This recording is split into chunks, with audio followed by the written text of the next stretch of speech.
So I decided I'm gonna get a bunch of, um, like, say, seasons of the series of Doctor Who, so in that way, like, I'm not having to just, like, you know, buy episodes individually from Prime.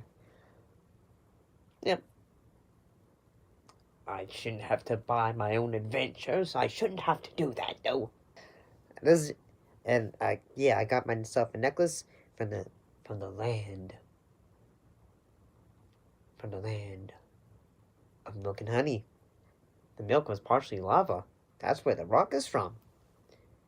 But moving on, let's talk about an episode of Doctor Who, with this episode being 42. Before I can talk about it, though, I have a question for you. We are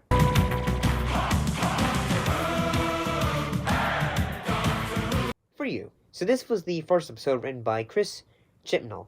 So the showrunner and lead writer of Doctor Who, from Series 11 to the 2022 specials. Separated from the Tardis, the Doctor and Martha face a race against time as they and the crew of the USS Pentathlon try to escape from the damaged spaceship before it falls into a nearby star. Meanwhile, a mysterious entity roams the ship. To you.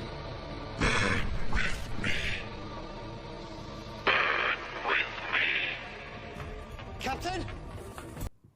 I've seen the comparisons with this episode to, like, say, the pit, in the pit, in that, like, say, yes, there is a force that is creeping through the ship that is going off them and taking over, the bodies of members of the crew.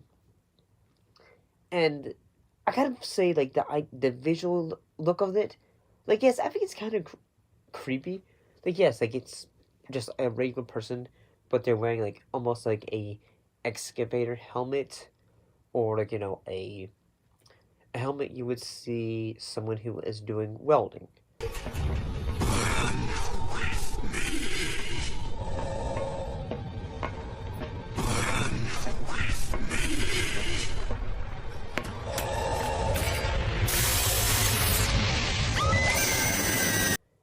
But giving it more of a sci-fi vibes to it. And it's really, honestly, kind of cool, but at the same time, it's like, say, oh, this is fairly good. And one thing that is going on as the episode is in that throughout it, Francine Jones, Martha's mother, when Martha first calls her while they're on the ship that is slowly heading towards the sun, she's constantly asking, like, say, like trying to, like, ask her questions, because, as we, like, later learn, that she was trying to talk with, like, folks that are recording the message, like, like, or, like, get the information of, like, where she's at. Is the doctor with you? Is he there now? Mum, just leave it. It's a simple enough question. I better go. No, Martha, wait. See you, Mum.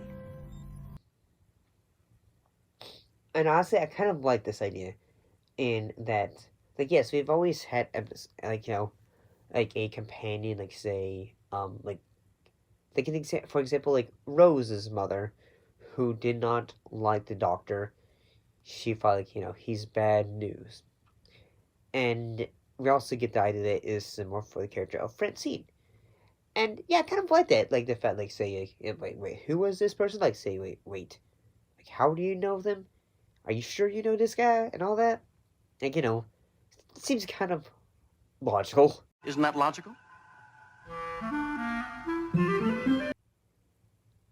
And one of the, things that makes this episode work is the sense of, will be this, not suspense, but all the, like, say, moments on the ship, like, say, the use of red, in that, like, yes, it's almost like, say, even though they're heading towards the sun, which is alive, and like it feeds off like say the crew members, which like when it attacks you, when someone attacks you, basically you also become.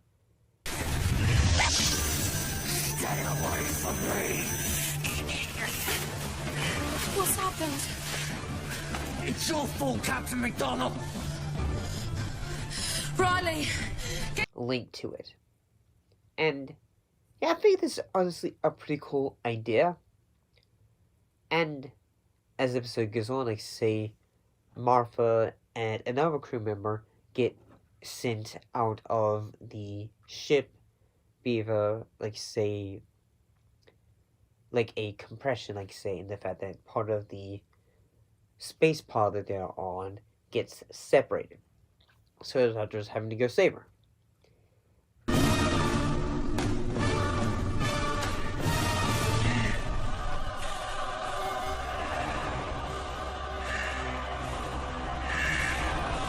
And like he does like one of the classic things from an episode, in that like he has to don a spacesuit to get out of it, which it makes me wonder though. Like say, it seems like say whenever like say the Doctor is in outer space, it always seems a bit convoluted. And then like say some episodes there'll be moments where the Doctor is like standing outside when he's in almost outer space, and then suddenly he'll just say it's not like say so I can't breathe and all that. And yeah, I think the vibes that like say on the ship, it feels like say almost like a hellish vibes, like the use of steam, the use of red lighting and all that. And eventually the crew are able to get out of there because the Doctor ends up getting infected by the sun as well, because which is what had happened was the folks on the ship have been taking things from the sun. What are you talking about? That sun's alive! A living organism! They stripped out its heart, used it for fuel, and now it's screaming! What do you mean? How can the sun be alive? Why is he saying that? And yeah, that like that's so weird. Taking things from the sun, which is alive. Yeah, I thought this was pretty good. I kind of enjoyed it. It gave you a bit of like say, vibes of like say, okay, this one is going to become a classic, in a way. And honestly, like say, based off of this one, I could see at first why Chris Chibnall would be later picked as showrunner, and also or lead writer. But maybe I need to see more episodes before he would like series 11. Anyway, see you next time.